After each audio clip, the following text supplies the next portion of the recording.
What about your story? Very good. Thank you, Doc. There's a story called The Tragedy of the Commons. Write that down. Tragedy of the Commons. Okay. And it's an experiment that they do in psychology, and it's a real live circumstance. And you'll recognize it as we get involved with it, as we discuss it. But there's some important lessons to be gained from that. And the tragedy of the commons goes like this. Let's say the 9 of us are cattle farmers. Okay. And between us, we have a bunch that we jointly own. We jointly own it. Okay. And part of it is pasture land. Okay. And let's say we have 50 acres of pasture land. And we get together and we say, okay, we're going to put our cows out on this pasture land and they're going to feed on it. Okay. But we want to make sure that the pasture lasts. Okay. If we put too many cows on it, they'll eat all the grass and then nobody can have any cows. Okay.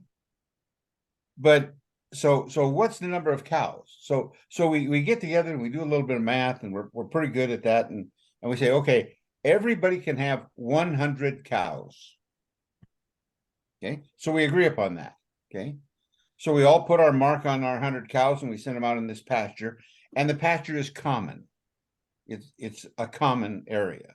Everybody uses it. All the cows are out there all together. Okay. Then time to sell the cows, we go get our cows and we sell them. Okay. But we are forbidden from having more than 100 cows out there. Okay.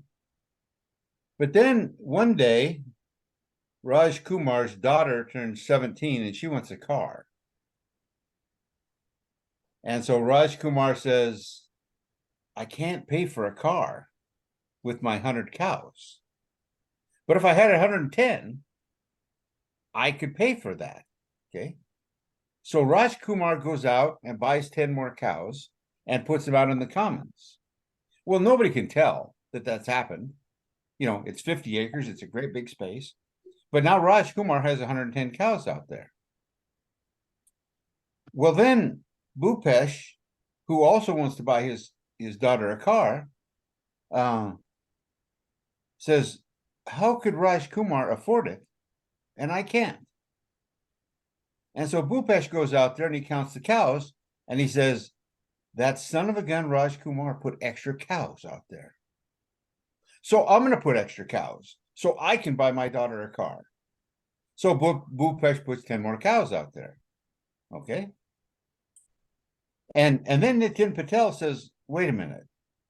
I want to buy my wife, take her on a vacation, but I can't afford it. How come Bhupesh and Raj Kumar can afford those things and I can't? So Nitin goes out there and he counts the cows and he says, son of a gun, Bhupesh and Raj Kumar have put extra cows out there.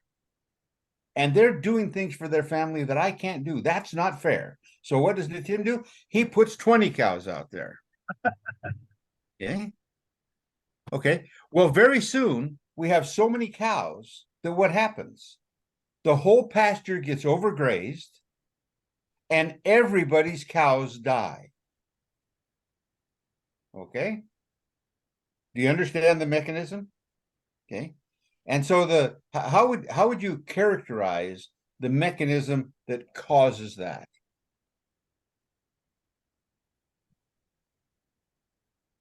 Can you explain it in a simple sentence?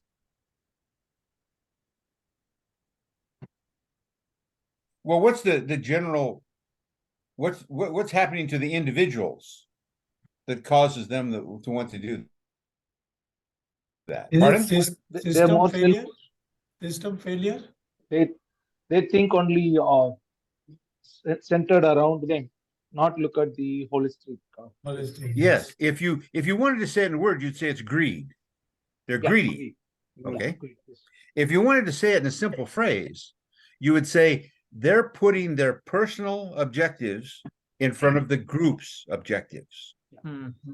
Right. Now they all agreed. we're not going to overgraze this. We're going to put 100 cows. But then when Bhupesh's when Raj Kumar's daughter came up to him and batted her eyes and said, "Oh, Daddy, please, please, please, please, I need a car," he couldn't say no. Okay, he couldn't say that works for us and our family, but it doesn't work for the group. Okay. Okay. Well, there've been all kinds of scientific experiments done around the tragedy of the commons. Okay. And as a matter of fact, the science of the tragedy of the commons was one of the bases why personal property is so important. Because if you take those 50 acres and you divide them into 5 10-acre plots or 10 5-acre plots, and you give everybody their own land, then if they put too many cows on it, it's only their problem. It's not the group problem. Okay. So that's a way to solve that problem. But on the other hand, what if something happens like happened to my wife? My wife got cancer. Okay. And with 100 cows, I couldn't pay for her medical bills. But Bhupesh's kids have all grown up and everything, and he's got, plenty of space. He's 5 cows. He doesn't need 100 cows. He only needs 50. So he's got a lot of extra space. So wouldn't it be nice if Bhupesh said, "Okay, Lonnie, I understand you've got a serious problem. So I'm going to loan you some of my property so you can graze more cows so you can pay for your wife's medical bills." Okay. That's part of taking care of your neighbor. Okay. Well, you will find that as we go through all of these system analyses, you will find that issue, the tragedy of the commons, keeps coming up. It's not cows and it's not grazing territory, but consistently you will find issues of personal goals, preempting group goals, and group goals preempting system goals or corporation goals. Okay. So what, from your experience, give me an example of where that happens.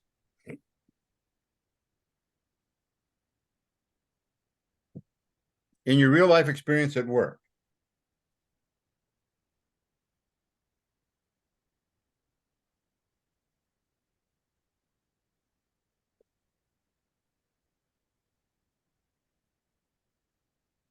I can give you my example in our organization.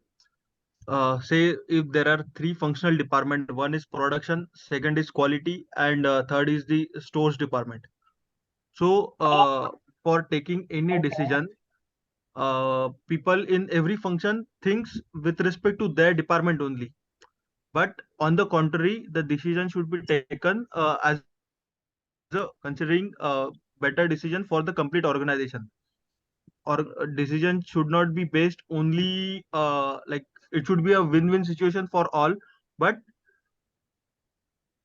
organization as a whole we need to think, but people are thinking in a silo mentality, we can say, considering their Okay, priorities only. okay. Conceptually, that's a good one, but I was looking for a specific example. Can you give a specific example? Not Yes. exactly. I want to tell something. Not Yes, exactly. Rhea, go ahead. Not exactly the same context, but I'll just give a example of operations versus quality.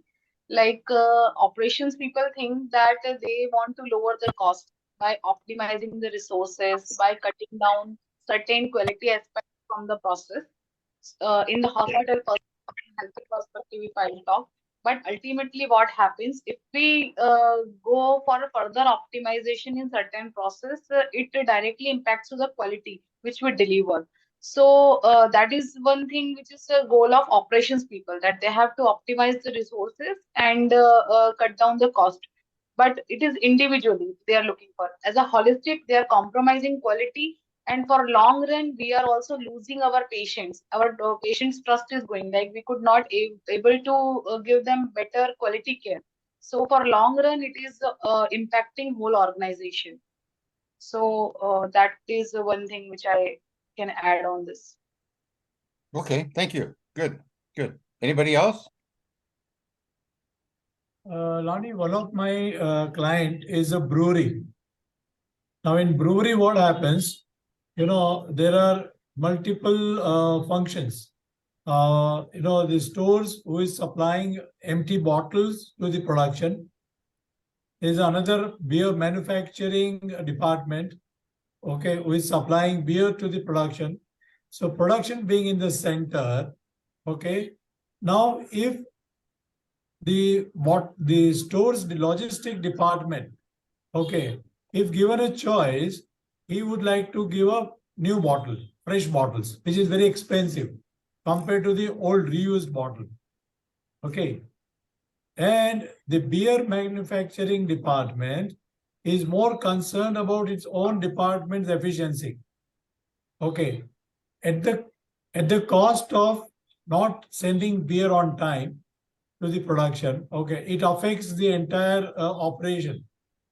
So individually, department-wise, they are trying to achieve their KPIs, but the entire brewery gets affected in overall, the efficiency or their KPIs. So this is where, the individual departments are busy, fighting with their KPIs, forgetting about the entire brewery's KPI. Okay, well, let me piggyback on what you're saying and give you a very specific example. Yeah. In a petroleum refinery, Okay. the operating expense budget of a petroleum refinery is about in the one that I was in. Okay, it costs about $12 a barrel to process oil. Okay, and the plant ran 120,000 barrels a day. So our operating expense were $1.5 million per day. $1.5 million per day. That's a lot of money. Okay. And we ran 365 days a year. So our operating expense was close to $500 million. That was just the operating expense. Okay. A portion of that was maintenance. About $100 million of it was maintenance. Okay. So the maintenance bill is big. Okay. So most maintenance managers are judged on their ability to reduce maintenance costs. Okay. And so I was working with a maintenance manager who reduced maintenance costs, and it's real easy to reduce maintenance costs. You just don't do the work. Okay. You delay the work, you defer it, whatever. Okay. And so he reduced the maintenance bill from $100 million down to like $80 million, and he got a tremendous promotion. Everybody loved it. Okay. But then, and he was promoted and he left. And the next maintenance manager came in. Okay. And the production manager said, wait a minute, we're running into problems because my reliability is going down. And now I'm not able to process 120,000 barrels a day. I can only process 110,000 barrels a day. Okay. And so he was able to, this maintenance manager was able to reduce the cost, which worked to his benefit. He got a huge promotion out of it. Okay. And it looked good. And that's a classic example of improving a local KPI. But with the overall refinery, the capacity shrunk. They could no longer meet customer demand. Okay. And so there's a classic case. It's another example of the tragedy of the commons, where somebody did something for their own vested interest, but hurt the overall objective. Okay. And so we see that all the time. And when I work with companies, I tell them the objective of your maintenance organization is not to reduce cost. The objective of your maintenance organization is to improve reliability. Okay. And our maintenance managers at Chevron were never evaluated on reliability. When I was the maintenance manager and I tried to get that implemented, it was like I was crazy because all they thought about were cost. Okay. Wilson, just reduce the cost and quit bitching and everything will be good. And the truth of the matter is I couldn't do that. And I didn't. Okay. Turns out I never got in much trouble for it, but I didn't. And the reason was that when you take $20 million a year and you compare it to $500 million, it's not a big chunk, you know. But at any rate, that's an example of that. Okay. Now, as we get into systems theory, you're going to find out it's a little bit more complicated. And what you're going to find out, and this is going to bug you, Karthik, do you have a car? Well, we know you have a car because we've seen you driving down the road during some sessions, right? Your mic is off, Karthik. Yeah, tell me, Lonnie. Yes. Do you own a car, right? Yes. Are you aware that you're responsible for some people in South Africa who currently have cancer? Not that really, but just let me know what it is. Yeah. Okay. When we're done with this session, remember that. Okay. Now, Okay. it's not you. Shreya is. I am. Bhupesh is. Dr. M is. Everybody who has a car is. Hmm. That's part of systems theory. And we'll get to that. We'll wrap up with that thought.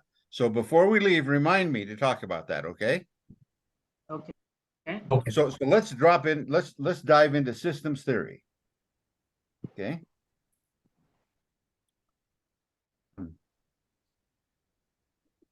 As you read about systems theory, tell me something that struck you as being significant. Anybody? It is a system is comprising of many subsystems. Okay. And the performance of subsystem affects the overall system. That is what my little bit Okay. understanding is. Okay. Let's take the system of an automobile. I like to Yes. talk about automobiles and I discuss it in the book. Okay. But let's Yes. say an automobile is a system. Well, your body is a system. The Yes. environment is a system. The truth of the matter is everything is a system. True. Well, not everything, but almost everything is a system. Everything is part of a system. Let me put it that way. Okay. But the primary distinguishing characteristic of a system is a system always has a purpose. A purpose. Okay. So I use the example of a pile of sand. A pile of sand is not a system because it doesn't have a purpose. It's just a pile of sand. Okay. But a system is dynamic and it has a purpose. Okay.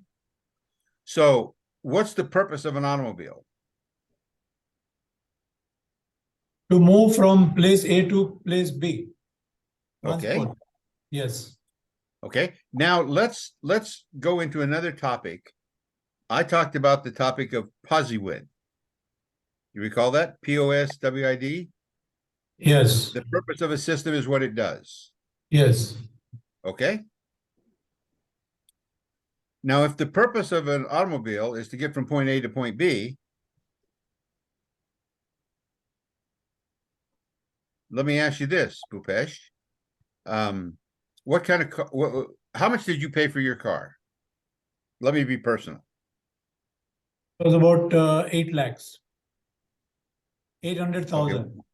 What would that be in US dollars? I only stand dollars. Yeah, okay, $1,000. 10,000. Okay.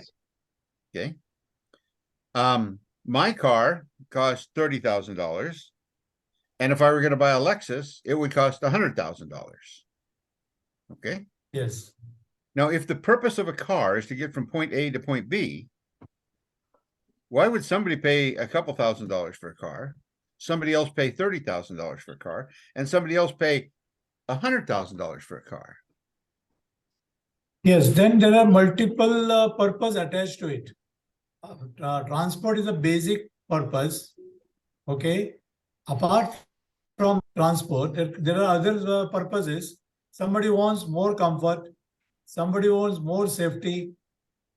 Additional comfort and things like that. Okay, exactly. There's other things involved besides just transportation. Yes. But the big one is image. Oh, yeah. Okay. If you Image. take, for example, Status. my classic example is that Toyota makes the Lexus, which is a very expensive car, maybe $120,000 US dollars. And it also makes an extremely good little car called a Corolla. and one in between called the Camry. The Camry is like $30,000 and the Corolla is like 20. If you compare the safety and the comfort and the quality of those cars in terms of getting you from point A to point B, they're all very similar. As a matter of fact, the Corolla has almost as much space as the Lexus, but it's not a Lexus. Okay. A Lexus has 20 speakers in it for your sound system. Okay. It's got a sound system that's just fabulous. Okay. But you're driving down the road, there's air noise, there's tire noise, there's car noise.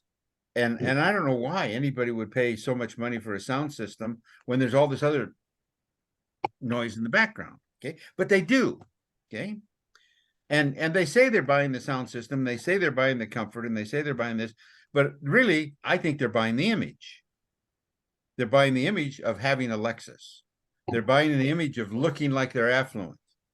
Okay. You don't see salesmen driving old clunky cars around. They're always in a Mercedes or a Lexus or some high-end car. They want to appear some way. Okay. So a very brilliant guy. I mean, he's off the chart brilliant. I don't know what this guy's IQ was. He's long since passed away.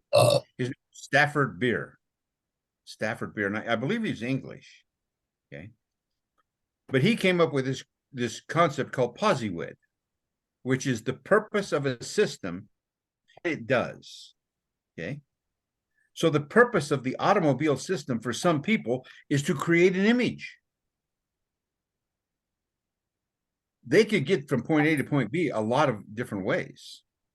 Okay. But also the purpose of an automobile is independence. You can get from point A to point B with a bus. But then you got to wait for the bus. You got to get to a bus stop. You're kind of limited. Okay. So you've got to be careful when people talk about the purpose of a system, because there is what's called a de facto purpose, what the system really does. Okay. And there's a nominal purpose, what people say the system does. Okay. And there's a lot of hypocrisy going on in that way. And there's a ton of hypocrisy in your business. Okay. Where do you find some systems in your business that are highly hypocritical? Do you understand my question? Yes. And by hypocritical, I mean the de facto purpose. What the system actually does is dramatically different than what people talk about. What Okay. state comes to my mind is when they declare on their annual report that human resources is the greatest asset. And that Exactly. I can't get over that statement because they show it on the liability column in the balance sheet. That's right. They don't even show up. And Dr. M, when the company has a problem and they need to reduce costs, where's the first place they cut? People. They cut the people. Yep. That's a perfect example of what Stafford Beer was talking about. The purpose of the human resource system, or the purpose as stated, is not to protect the people and develop the human resource. It's something else. Okay. And management systems continually do this. What's another example? That's a great one, Dr. M. What's another one?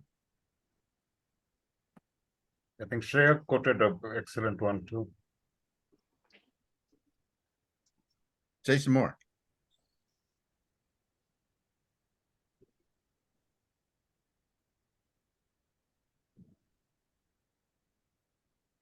Well, let me give you one. When I was with Chevron, we had to put together this elaborate system to explain our budget for the year. And we had 3 budgets. Actually, we had an operating expense budget, we had a capital budget, and then we had a people budget. Okay. We had a staffing and organization budget. Okay. Well, with our capital budget, the purpose be able to go get funds so we could pay for the projects that we needed to work on during the year. So we'd say we do this project, this project, this project, this project. Okay. But during the course of the year, you would end up not doing those projects and do other ones completely. Okay. And so we said it was for these projects, but at the end of the day, we didn't do that. We did what the manager wanted to do. Okay. So the purpose of the budgeting system was not to allocate projects. The purpose of the budgeting system was just to create a pile of money so that then we could do what we wanted to do. Okay. What about your employee training program? They send people for training who are not essentially required at the shop floor. They can be released for training. Well, that's one part of it. But let me give you another example, the appraisal system. I one time got in a huge fight with a human resource manager because I told him the purpose of the appraisal system was not to, it had nothing to do with people training and development and improving performance. And so we went to the files after arguing, and he really yelled at me. We went to the files. And so we picked the last 10 people who had been promoted. And when you read their appraisal, there's no way you could tell that the promotion had anything to do with the appraisal. So then we went to the last 10 people who had been fired. And in every case, the appraisal fired them. Okay. So I told him, your purpose of appraisal is not to develop people, it's to justify firing people. And first off, I made a great point. Second off, I pissed the guy off no end, and he never talked to me again. Okay. But the point is that there's a stated purpose, and there's very often a real purpose that's different than that. Okay. Let me give you something else that's closer to home. Why do parents spank their kids? Why do they say? Well, they say they want to correct their behavior, right? Yeah. They don't listen or don't behave well. You know what the reason that people spank their kids? They have Because they're mad and they vent their frustration. Yeah. That's the real reason. Yeah. Okay. There's all kinds of systems like that. And there's this hypocrisy. Okay. Now, spanking your kids probably is not a system. Maybe childhood development and growth might be the system or something like that. Okay. But this concept of Possewood, keep it in mind. And I like that. I have a phrase, and you might want to write this down. I say, your actions speak so loudly, I don't need to hear what you have to say. And that's how you judge a system, not by what is said about it, but by what it actually, how it actually performs. Okay. And you got to be careful, you know, managers and salesmen and consultants. I'm in the group, talk a lot about purposes, but then what really happens is different. What's the purpose of a university?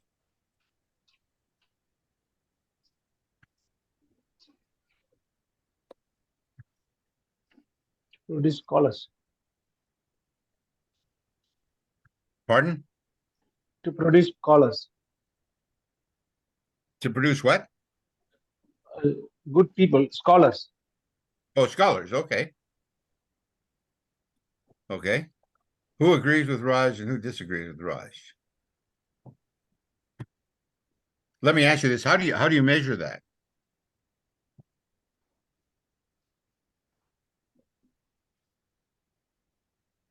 Success as a university would be coming out with a diploma, right? Yes. The measure that you've done what the university requirements are. You've taken the classes, you passed the classes, you've been in attendance, you've done your projects, whatever. You get a diploma. Yeah. Okay. So Raj, we go to the university that you graduated from, and we look at the we grab a random sample of 100 people and we check them and we say, how many of you are scholars? How many do you think would be scholars? Well, I don't know what a scholar is, to be honest with you. But I'll tell you, I've seen people come out of colleges and universities and they didn't do the homework. They didn't do this, they didn't do that, but they were able to pass the test and satisfy what the professor wanted. And so they got a C in the class or whatever. They may or may not have learned anything at all. Okay. Lonnie, closer home in India, and I'm making it India, it's equally true everywhere. The success of the people who are awarding the black belt, the green belt, the yellow belt, and all the belts depends on the number of belts they have been given. And we know exactly how the belts are given. And they come to the Gamba, and even the recruiters, one of the criteria is, are you a black belt or whatever it is?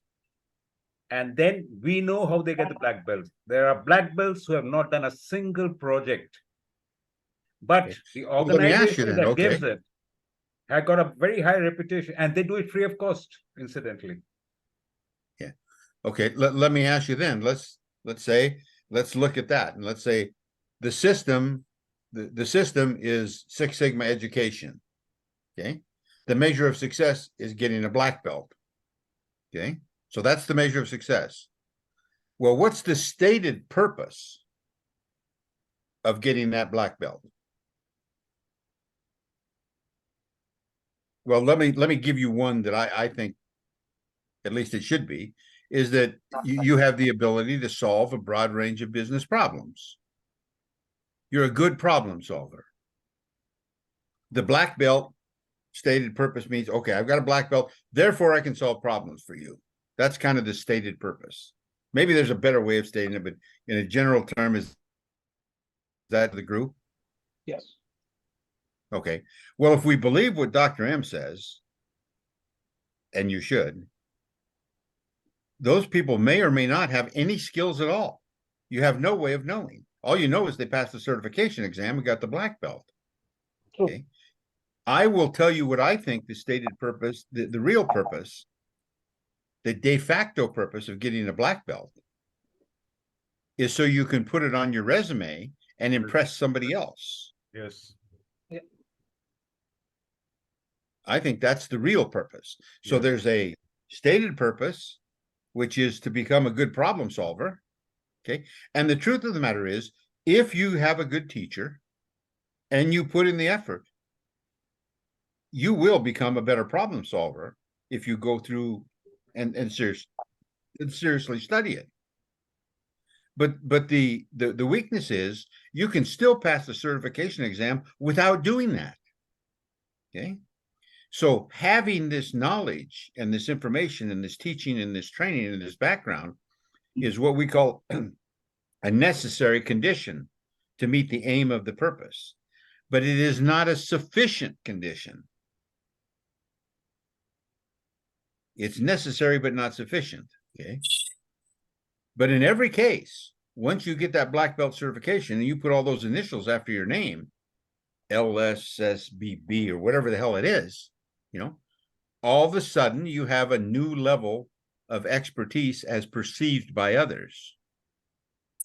There's another purpose of that, of those initials after your name, and that's so the people in human resources have a means to evaluate whether you're good or not. I mean, it's a meaningless set of initials, to be honest with you, but it's measurable. Okay. So there's all kinds of hypocrisy that goes on between the actual purpose of a system and the stated purpose of a system. And you've got to be careful with it because it can fool you all kinds of times. But because it's the fundamental guiding principle that defines a system. A system has a purpose. Okay. Now you can have two different systems that provide the same purpose. You know, if getting from point A to B is an objective, you can do that with a car. That's one system. Okay. You can do it with a bus. The bus system is another one. You can do it with the train. You can do it with the plane. You could ride a bike. You could take an Uber or a cab. There's all kinds of ways of satisfying the purpose with different systems. Okay. But every system has a purpose. Okay. And that's the most important thing of it. Okay. And I think one of the most confusing things we have is, what's the purpose of a business? Let's say you have a for-profit business that's publicly owned, that is, it has stock. What is the purpose of that business?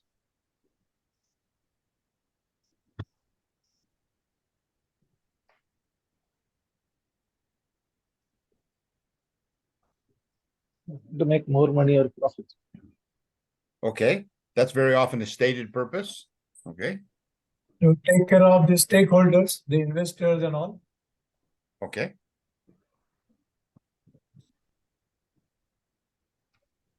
Now, the purpose can be different. Okay, the purpose can be different. Now, Raj, I want to take exception to one thing you said. You said to make a profit. Okay. I want to give you guys a thought to think about.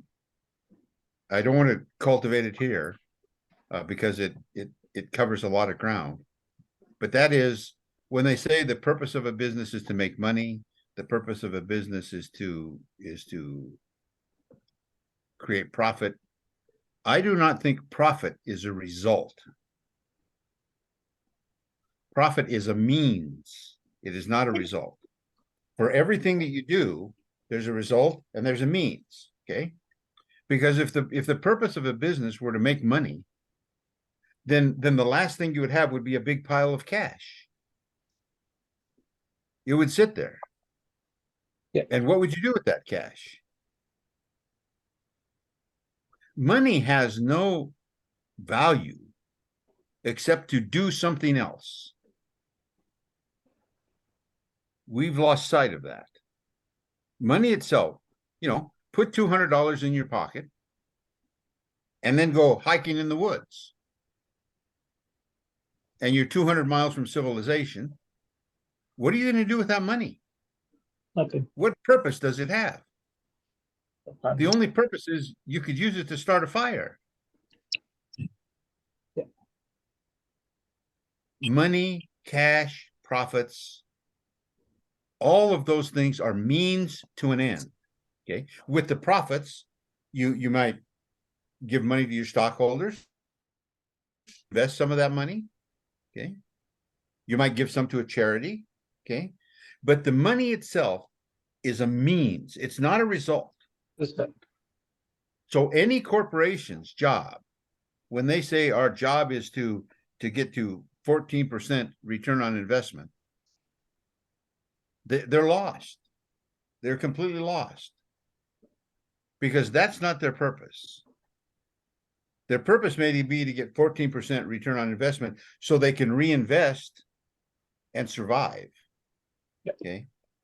But in my opinion, and I don't want to carry this on because it gets to be both emotional and a variety of things. But I think the purpose of a business, if the business wishes to survive,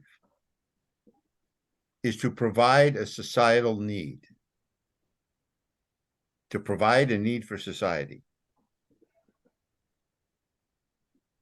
And you may say provide a need or want for society. There's all kinds of things that we buy and that are produced that we don't need, but we want. We don't need a Lexus. We could get by with a Toyota Corolla, but we want a Lexus. Okay. We don't need clothes that have fancy monograms on them and stuff like that, but we want them. Okay. So my point is that the long-term purpose of a business should be survival, employment of the people, and its purpose should be to provide a societal need. Okay, but I want to set that aside, and I want you to think about this concept that money is not the end result of a business. Neither is increasing stockholder share a purpose of the business. Okay, those are important, make no mistake about it, but they're not the result.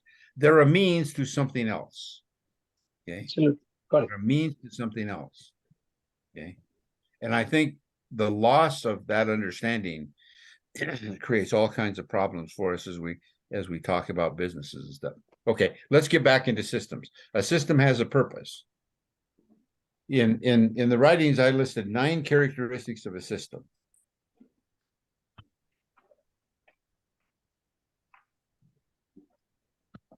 Okay. So of those 9 characteristics, if you don't have that information in front of you, please get it in front of you, because I don't expect anybody to remember all 9. Okay. Truth of the matter is, I don't expect any of you to remember even 2 or 3 of them. But I want to go through it so you will remember some of them. Okay. If you have it, The you first can share the is screen, Lonnie. If you have Pardon? it, you can share the screen if you have it with you. Oh, okay, okay. Let me get it up here. Yeah, good idea. Instantly, my image is at stake. You know, Pardon my me? image is at stake. Shall I share? It is open directly. No, Lonnie can share. I've made him. Yeah, I can share it here. Yeah, my image is at stake, share. You know why? I don't own a car. I don't have a car. Do you not have a car? I don't have a car. I gave up my car 10 years ago. Oh, really?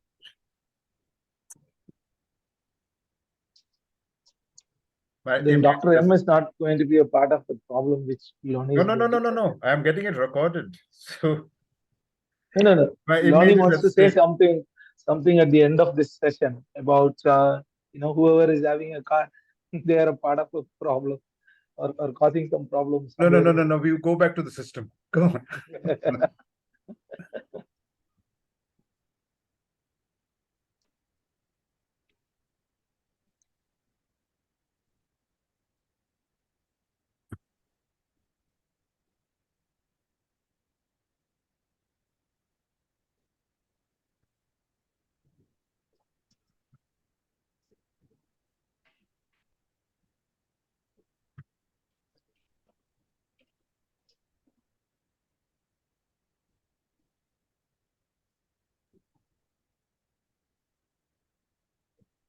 Okay. Let me share my screen. Yep.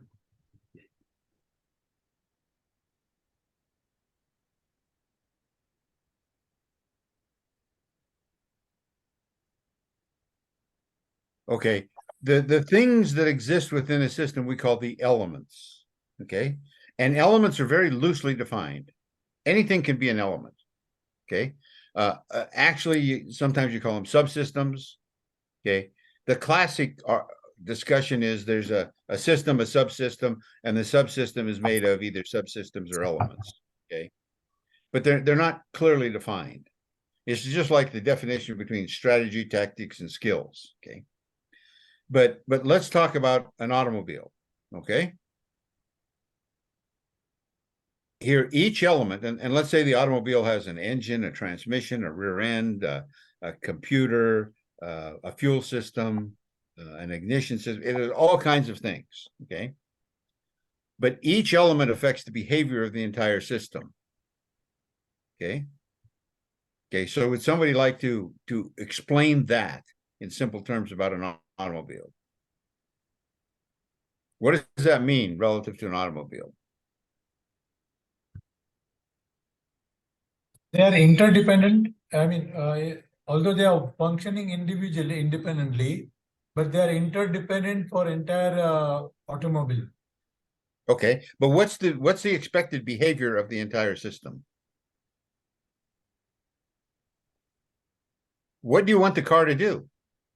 Coordinate travel within the from one system. point to other. Okay, so some element in the car affects the behavior of the system. Okay, give me an example of one element of the car affecting your ability to get from point A to point B.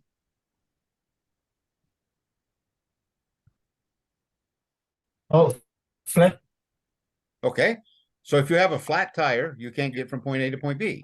So tires are an element. If the engine doesn't work, if the car doesn't start, if the battery's Yeah. bad, each of those elements can prevent you from achieving the purpose of the system, right? Correct. Okay, that's a characteristic of a system. Let's look at system 2. The behavior of the elements and their effects on the whole are interdependent. Yes. Okay, so let's take the starting system of the car. When you go out there to start the car and you turn the key or push the button or however you do it to start your car, okay, it requires all of these these things working together interdependently. In other words, if you turn the key and the battery is disconnected, it won't work. Okay, if you key and the fuel system doesn't perform, it will not work. They're all interdependent. Okay, no element has an isolated effect on the system. All are independent. If you have problems with your stomach, it affects your blood pressure, cardiovascular system, etc.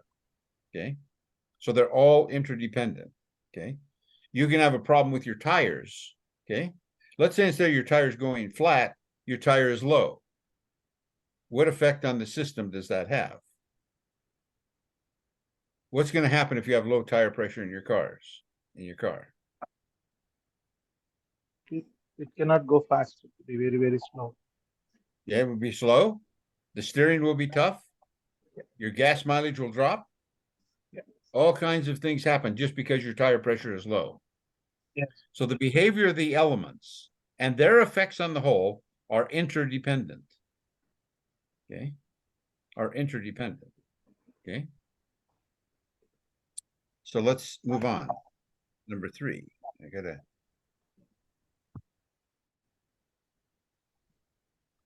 Number 3 is, while a system has identifiable parts, it is a whole that cannot be divided into independent parts. Okay.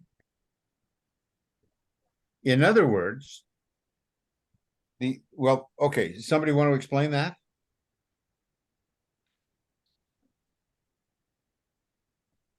There is a definite sequence of the system, how it is correlated with each other. Each element is correlated with each other. Hence, Well, also it's a little bit more direct than that. Okay. Let's say you have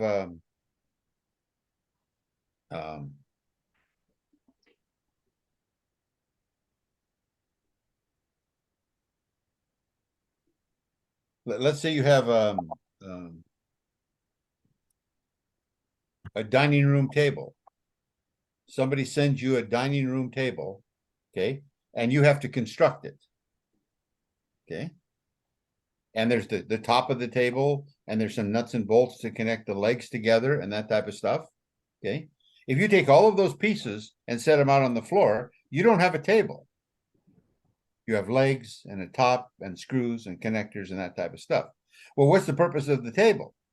You know, a place to sit at so you can eat or do your work or whatever it is you do at the table. But you don't have a table if you have all the parts. You don't have a table until you connect those parts. So while a system has identifiable parts, a table has a top, it has legs. It is a whole that cannot be divided into its independent parts. As soon as you take a table apart, it is no longer a table. It's something else. Okay. Now, in the business world, you have a production department and a sales department and a quality department and a storehouse department and a materials delivery department. Okay. And so if you take those apart, okay, let's say you've got a production department and you take the materials department and you throw it away. Well, what's going to happen to the production department? They're going to cease to exist because there's no random parts. Okay. So a business, a factory, a corporation has identifiable parts. But if you take those pieces and separate them, you no longer have a system. Okay. Here is a big problem we have. You know, in the United States, everybody's sending their manufacturing to China. So now the manufacturing is being done in China, but they still have to bring the parts back. They have to package them. They have to assemble them, package them, and sell them. Okay. But when they have a problem in China, I mean, it's 15,000 miles away. What are they going to do? Okay, they got a big problem. Okay. So it has identifiable parts, but it's a whole that you cannot divide into those parts. As soon as you divide it into those parts, it is no longer what it once was. Okay. Take your house. Your house has a roof and it has walls and it has an electrical system, has windows. We'll take the roof and the walls out, and what do you have? You no longer have a house. You have a bunch of stuff. Okay. So number 4, every element of a system has properties that it loses when separated from the system. Okay. Let's take the properties of the materials delivery department and the production department. If we were to separate those completely, what would be the purpose of the materials delivery department? There's no one to receive any. It no longer has a purpose. It doesn't. So Lonnie, one question. Point number 3 and 4, are they each other or they're different? well, they're completely different. One is Because- talking about the system. Yes, That if you have these elements, okay, they comprise a whole. correct. And the whole, if you break it down, is no longer identifiable. Yes. Okay. The second one says, of this element, if Okay. it doesn't lead to a bigger system, it no longer has a purpose. So one is Okay. taking the whole and dividing it into the elements, and one is taking the elements and building into the whole. Yeah. Okay. Yeah, understood. Thank you. Yes. Okay.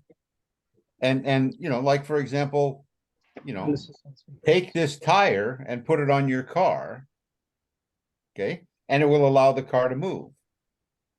But if you take this tire, the element of the system, and you take it off your car, it no longer has a purpose. What does it do? It takes up space in your garage, right? It's no longer the same thing. Okay. Every system has some properties that none of its parts do. Okay. And these are the essential parts of the system that make it useful. Okay. Let's take the system of a plant. Well, let's take the system of a car, for example. Every system has properties. A car can give you comfort. A car can take you from point A to point B. A car can be an ego image, whatever. Okay. Let's say your car, your only purpose for the car is to get from point A to point B. Okay. So that system has properties that none of its parts can do. Okay. A fuel pump can't go from point A to point B. Only a fuel pump inside a car can go from point A to point B. So the system Yes. has properties, but the individual elements do not. Correct. Okay. Now this one is really important because those are the essential parts of the system that make it useful. Okay. And what we're going to learn is that this is the issue of interactions. The tire interacting with the axle, interacting with the differential, interacting with the drivetrain, interacting with the transmission, interacting with the engine, interacting with the driver. All of those things put together can get you from point A to point B. Okay. So the system has some properties that none of its parts do. The tire can't get from point A to point B. The drivetrain can't get from point A to point B, but the system can. Likewise, the production department cannot make assemblies. not without the materials department. The materials department has nobody to supply unless they have a production department. It's the interactions that make a system. And I'm gonna show you a slide that I gave you in just a minute that ties this all together. Okay. Number 6. Okay, questions about that? No, clear. Question number 6. To be Yes. useful, a system or a subsystem must have a purpose. It must have a purpose. Okay. A pile of sand doesn't have a purpose. An engine sitting in your garage has no purpose. Okay. I see we're running out of time here quickly, so I'll speed up a little bit. Number 7, a system's essential properties derive more from its parts interactions than from their actions taken separately.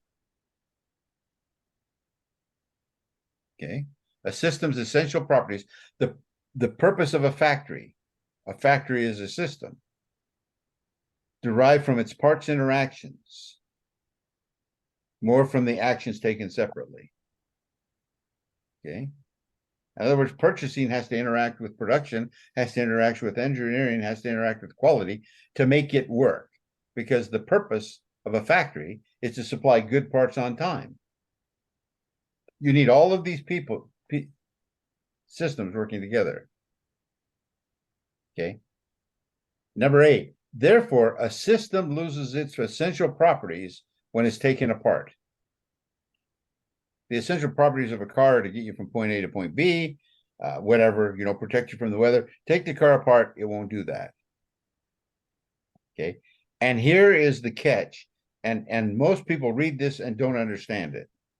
Okay. And we're going to talk about this the whole time as we go forward. Because of this, a system is a whole that cannot be understood by analysis. Okay. When in analysis, we break down the parts and examine how each performs separately. Okay. Now that part is important, but it can only be understood by observing and measuring the entire system dynamically. Okay. In other words, only when you put all the parts back together can you truly evaluate the system. Okay. So I want to take you to this graphic. It's the 2 slides that I showed you last time.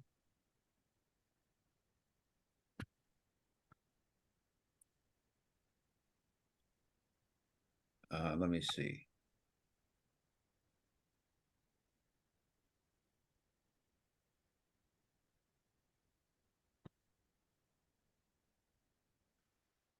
Okay, can you see this PowerPoint slide on my screen? No, No, not yet. Okay. we're going to go more out of this. And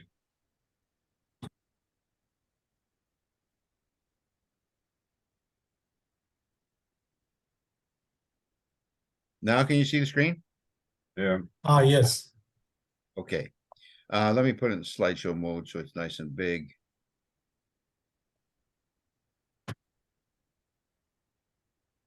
Okay. So in analysis is over here on the left-hand side. This is analysis here. Okay. We start with the automobile and what it consists of, and we break it down into all these things. Okay. Then we take the engine and we say, well, the engine as a system or a subsystem is comprised of all of these things. Okay. And then we say, well, wait a minute, the starting system is a subsystem and it's comprised of all of these things. Okay. And a battery is a system and it's comprised of all of these things. We can keep breaking it down and keep breaking it down until we get to the point where we're down to electrons and neurons and protons. You can keep breaking down analysis. Okay. But the point of analysis is to break things down. So let's say we're having a problem with our car and it's got a very rough ride. And we find out it has to do with the engine, it has to do with this, it has to do with that. And we go down here and we find out, well, the problem really has something to do with the flywheel. So we replace the flywheel. Okay. But then the problem with the car persists. And the reason is we didn't build it back up. This is called synthesis. And I didn't use this example. I should have used the same example. But when you synthesize things, you take them and put them back together again. Okay. Here we found an element that we thought was bad. Okay. Truth of the matter is maybe there's 10 other things that are bad. We never really know if we stop at the first one. Okay. But then to confirm that it's really the solution, we have to synthesize it. Okay. And that means we have to put the flywheel back in there and find out if now the starting system works and now the engine works and now it performs better. Okay. That's called synthesis, putting it back together again. Okay.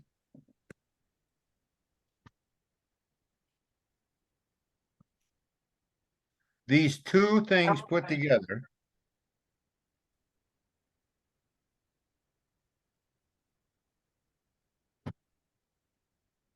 synthesis plus analysis equals systems thinking. That's what systems thinking is about. Okay. Most people are very good at this analysis, taking things apart, Pareto analysis, cause and effect analysis, etc. Okay. But then they solve a problem, they go to put it back together again, and it doesn't work the way they thought. Okay. Let me rewrite this. Analysis plus synthesis equals systems thinking. That's what systems thinking is all about. Okay. And that's why some problem solvers are good and some problem solvers are not so good. Okay. They come up with a solution here. Okay. Let me give you a classic example. This I learned when I was a sophomore in high school.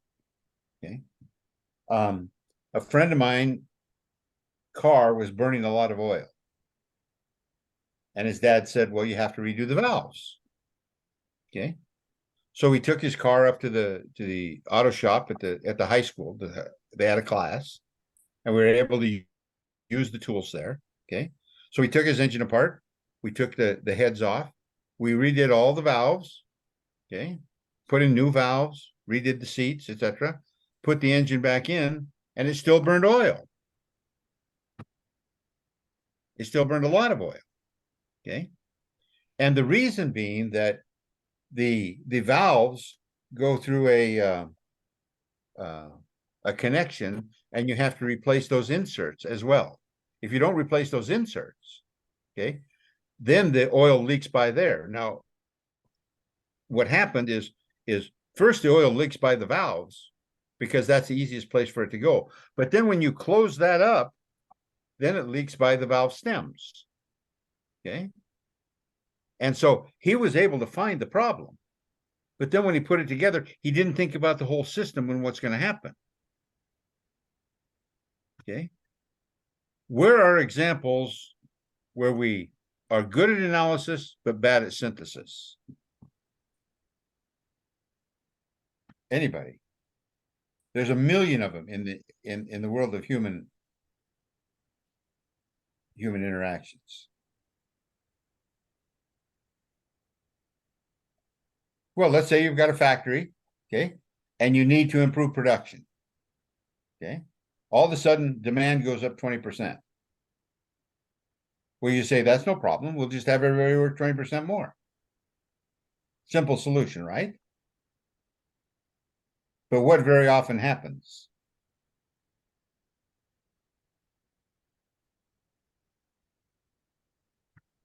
Mathematically, if you have the people work 20% more,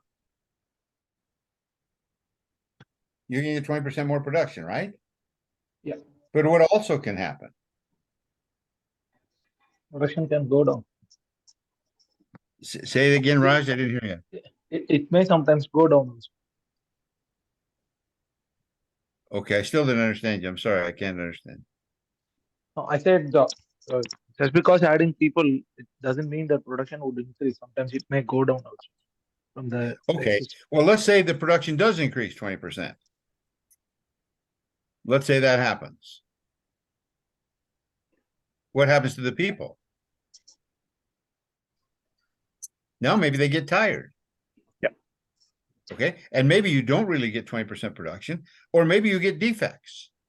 Yep. Okay, so you get the production up 20%, and all of a sudden the customer starts getting bad product. Okay, Yes. that's somebody who analyzed it, but did not synthesize it. Okay, they looked at one little piece of the system, but they didn't look at the whole system. Okay, Lonnie, I just want to add to what he said, is that you get 20% good production, but your distribution setup is not available. So there's no way you can transport it to the customers. exactly. There's another point. Okay, just because you produce 20% more doesn't mean it gets to the customer. Pardon me, I think I interrupted you. Go ahead.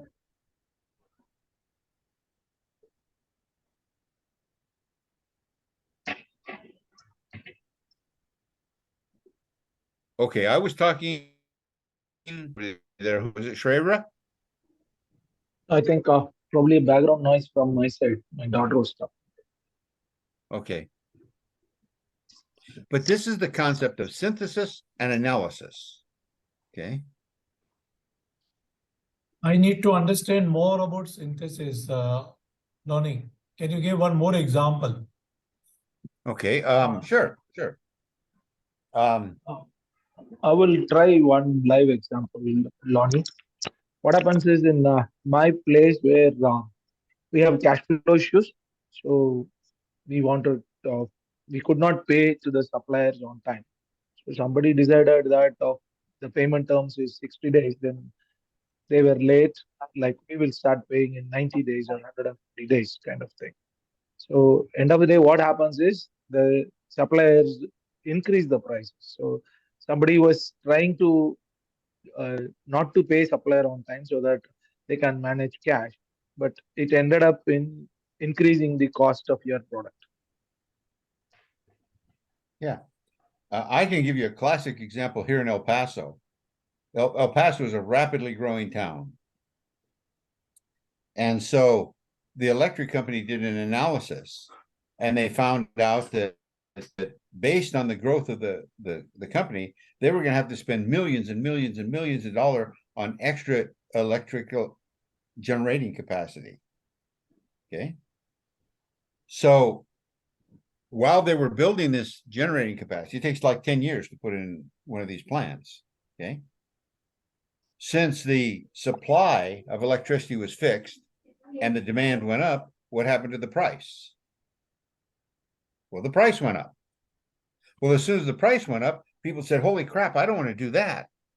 So they converted electric water heaters to gas. They converted their electric ovens to gas. All of a sudden, all the new homes built were built with all gas appliances instead of electrical appliances. So because the price went up, what happened to the demand? The demand went down. Yeah. Okay. And so by the time they had these plants built, there was no longer a demand for them. Okay. So now what happens? The electric company has spent all of this money on these plants. And so what do? They pass it on to the consumers. Okay. And so in fact, we have some of the highest electrical costs in the entire country because of mismanagement and not understanding this. If they'd have been smart about it, they would have understood the dynamics. So they analyzed it and they said, hey, demand is going up, etc. But then they just predicted that the demand was going to stay the same. They didn't do a systems analysis. They did what we call a point analysis.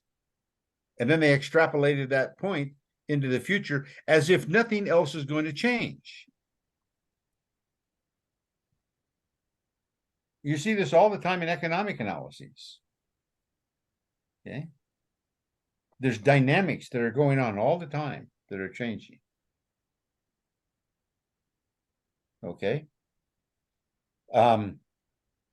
So let's pick up the next session at this point. We didn't even get into the 7 subsystems, and I apologize, but this stuff is so basic to everything we do in our activities every single day.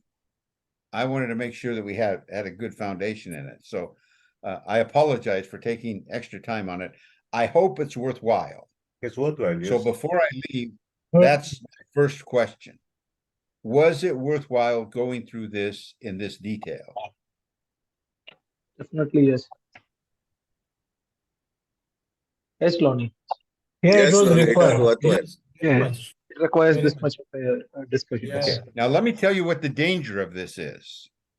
Okay, and there's nothing I can do about the danger, but this is very much like classical teaching. Okay, and so now as students, you can sit back and wait for me to tell you what's important. Okay, so no, you're no longer really learning. You're just capturing things that I've told you. Okay, it doesn't necessarily mean that you understand it, which is my objective, and it doesn't mean you can apply it. Okay, so I don't like doing this so much as having the students be the teacher, but I think if we need to move towards that direction more and more, I'm not opposed to that. My objective is so you understand this and you can apply it. If we need to do a little bit more of this, that's fine with me. If it means we do a few more sessions, that's fine with me. My Yes. objective is so that you understand it and you can apply it. Okay, but I also don't want to just become a teacher in the classic sense, like in a university. Okay. By the way, you know what the purpose of a university is? To produce You the guys, graduates. To I'm educate. gonna tick off everybody with this. The purpose of a college or a university is to create a business that supplies those who work in the college and university with the lifestyle and the job security that they want. That's what the purpose of a university is. If you look at what they do, they don't measure if you're successful in business. They don't help you find a job very much. Okay. They do give you a diploma. Okay. But to the end of the day, if you look at what happens in a college and university and you compare it to what's going on, there's a whole bunch of background noise. Oh, thank you. Thank you. But it's really to create a business in which the people in the business can provide themselves with the lifestyle and the job security that they want. And that's pretty much what happens. And quite frankly, that is almost the same thing as the purpose of most businesses. What is the purpose of management in a business? It's really to supply themselves with the job and the lifestyle, etc., that gives them the lifestyle and the job security that they want. Okay. And I argue that they make a profit for that reason, that they supply increased stockholder value for that reason. Because if you look at the decisions they make and what they really do, it more supports that purpose of a business than the stated purpose of a business. Okay. And here, while I've got this on my mind, why do you suppose that happens? Okay. We could talk about this for hours, but let me give you my thought. And I want you to write this down. And next time I want you to argue with me about this. Okay.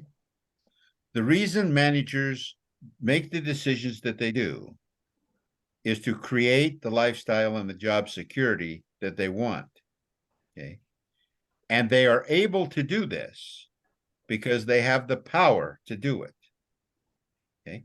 And they will continue to do that until the fear of failure exceeds their individual greed.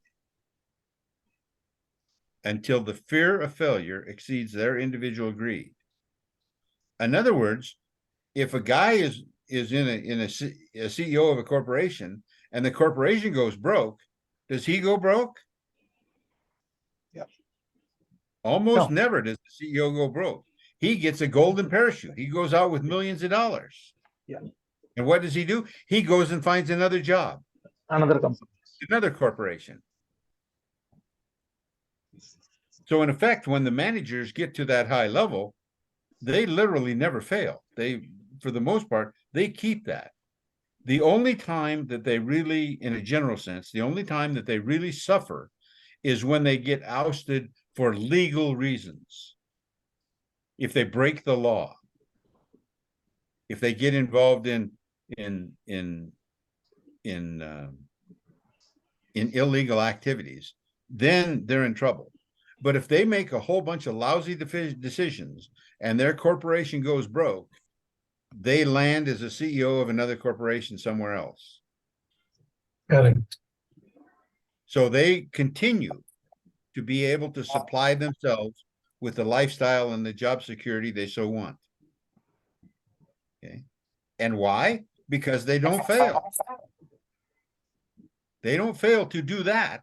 They may fail to increase stockholder value. They may fail to create a profit. They may fail to hold market share, but they don't fail to support themselves.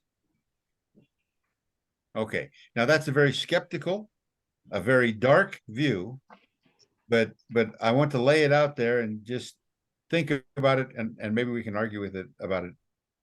Yeah, absolutely. Absolutely. Okay. Lonnie, Now, can you stop sharing so that we can see all of us together? Stop sharing. yes, certainly. Well, first I want to use this this little graphic here to make my last point, which was, I told you at the end I was going to wrap up that concept. Okay. Well, let me take this concept that since Dr. M doesn't have a car, he's innocent, but only partially. But all of us who own a car, right? The car creates exhaust gases. The exhaust gases go into the atmosphere, right? Okay. We breathe them, okay?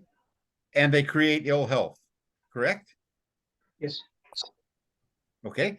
Well, the ill health is at the individual level, okay? But these gases that we put in the atmosphere, where do they go? They go somewhere else, they go somewhere else, they go somewhere else, they go somewhere else, and ultimately they go to South Africa.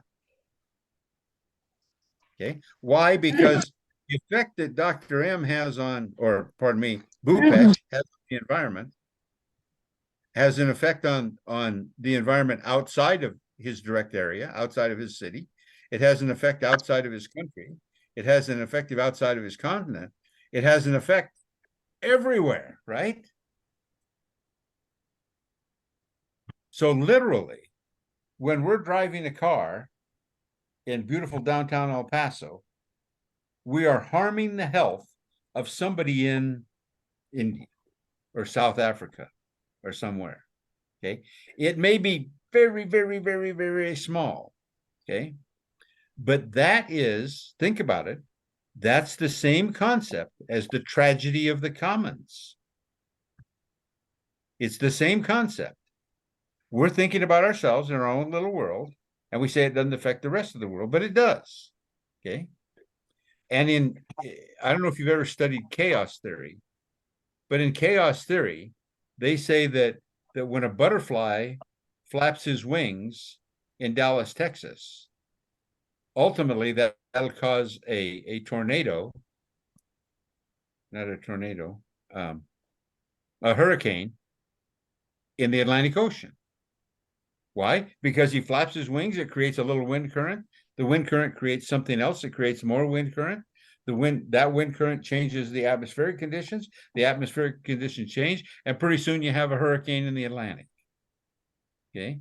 Now, the cause and effect relationship to each one of those things may be small, and it may be delayed, and it may be slow, but they add up. That's the point.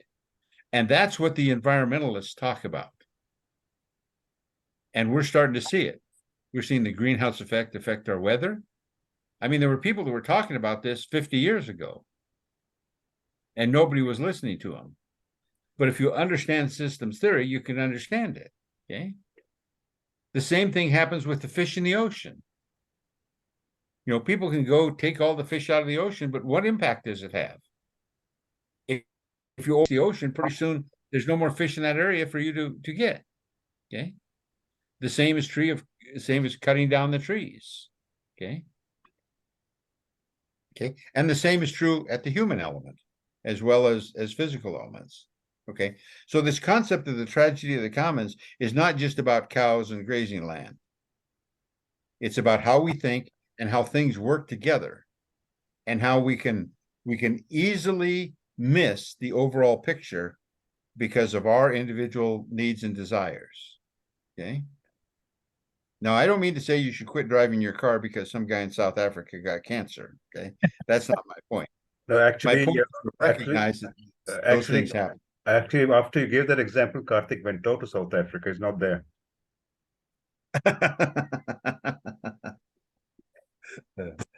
Yeah. So, Okay.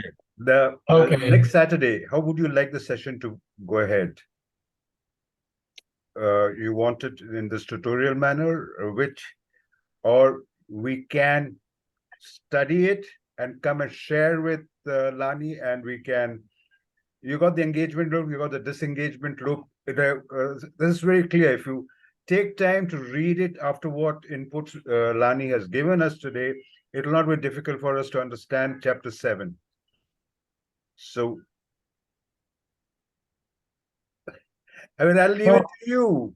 You all decide. I think it is better in tutorial mode. Okay. Nitin has spoken. Thank you, Nitin. Raj, No, you have we an idea, Yeah, thought? I think basis of whatever is today's session, probably we dive deep into the topic much more and start discussing with you in the next class. No, I'll just intervene. For example, chapter 7, if you say about Kant's construct, which is covered in chapter 3, and we did not go through chapter 3 properly. So if I ask you about the construct, which is referred in chapter 7, I don't know how many one of us will understand that. So we have moved to chapter 7 and we have started taking, I'm so sorry, but we have started taking it seriously from probably chapter 5 or chapter 6. Chapter 6, that's what Lonnie said. When he started asking the prompt questions, and then we started responding, unlike the other way around. Yeah. So the stated purpose of the study circle and the de facto are diametrically opposite right now.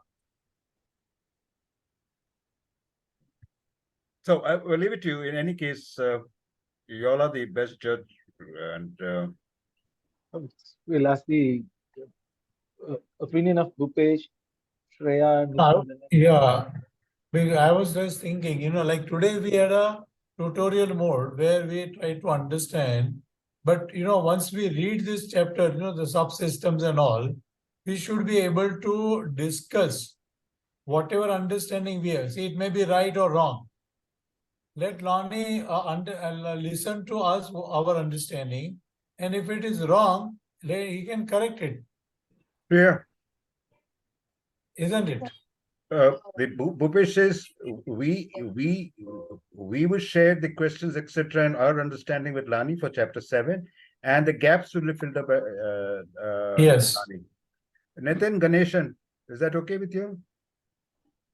Nitin, I can drive down to his place and getting. Nitin? Yeah, Doc, I'm okay. Yeah, so here's the deal. All of us go through it in depth, and we share our questions, we share our understanding, and the filling can be done, Yes. Lonnie. And if need be, we have another tutorial the next Saturday on chapter 7. Yeah, it may be. Yeah, quite possible. absolutely. Yeah. Quite possible. Because to me, There's no point in no point in rushing the chapter by chapter. because to me, since they I've read this at least twice or thrice, chapter 7 seems to be the crux of the entire thing that links Okay, all the psychological concepts, etc., we can still read it and understand it to a certain extent. But this, to understand it at a holistic manner, we require to share our understanding and reinforced by what Lonnie has said. Is that okay with you all? Yeah, I think Yeah, so. I'd like to add one thing, So, and that is that just about everything that I've written in this book, you can find someplace else. You know, it's like the Bible says, there's nothing new under the sun. The part that is unique about the science of workforce engagement, there's really two things. One is treating it as a specific science, okay? Instead of pop psychology and what people believe and that type of stuff, there's a science, and you can do experiments on it with create a hypothesis and test it and prove it, okay? The second thing is the systems approach. You will not find this systems approach to engagement anywhere. It does not exist, okay? And yet that's how it works, okay? And as you look at the systems approach, all of a sudden certain things become obvious to you. And you say, well, gosh, now I understand why I shouldn't do that. Now I understand why I should do that. And you understand some things like why the cultural network is so important, okay? And you also understand why all of the protestations of management, all of their webinars and the memos that they send out and the speeches they give, why they're so unimportant and why they're not really impactful. Now, I'm not talking about their thoughts and beliefs. I'm talking about their actions, okay? The thoughts and beliefs of management are incredibly important, but the way they express them, okay? And the system, when you go through the systems diagram, you understand, or at least you begin to understand those things that are important and those things that are not, okay? And so those are the two pieces of uniqueness that are in this book. The aspects of science, specifics that applies to cause and effect, et cetera, scientific thinking. And the second thing is the systems approach. That is, maybe there's a third thing. It's not really unique, but it's amplified in this over most things that you will read. And that is the power of the intrinsic needs. Okay. Those are, to understand those is incredibly important. And when we went through motivation and the chapter on motivation, I really don't think we covered that anywhere near enough. Okay. And so that's something else we can do too. We don't have to go through this chapter by chapter by chapter by chapter, you know, in a linear fashion. If there's something that comes up at this point that we've already discussed, we can go back and clarify those points if we need to, okay? Because after all, it's a system and they're all interconnected, okay? And each part has its own function, but each function does not stand on its own, you know? So, Lonnie, that's one of the things that occurred to me is that chapter 7 actually links it up. You have both the loops, and on the side of it, you have the intrinsic motivation loop. And so if we can look at it, we can cover most of the subjects that we are supposed to have covered already. So we can discuss all of them. And maybe the chapter 7 can be broken up into 2 or 3 more sessions. Because to me, chapter 7 seems to be quite, I mean, I get the meat from there. So, I mean, I'm increasing. When Dr. M, when people ask me, I say that chapter 7 is the linchpin to the book. You know, the linchpin is the piece that you connect if you got a cable and a couple of cables and you want them to work together, the linchpin is what connects them. Okay. And to me, this is the linchpin that connects all of the concepts and puts them all together. So I agree with you wholeheartedly, Dr. M. I think this is a place where we can both study and we can use it to reflect back on the other things that we have studied. Yeah. So that's what we decided. We'll study Next Saturday, yeah, sure. Then, if need be, reinforce it next Saturday the way Yeah. you want to. Okay, I'll stop recording. Okay, yeah.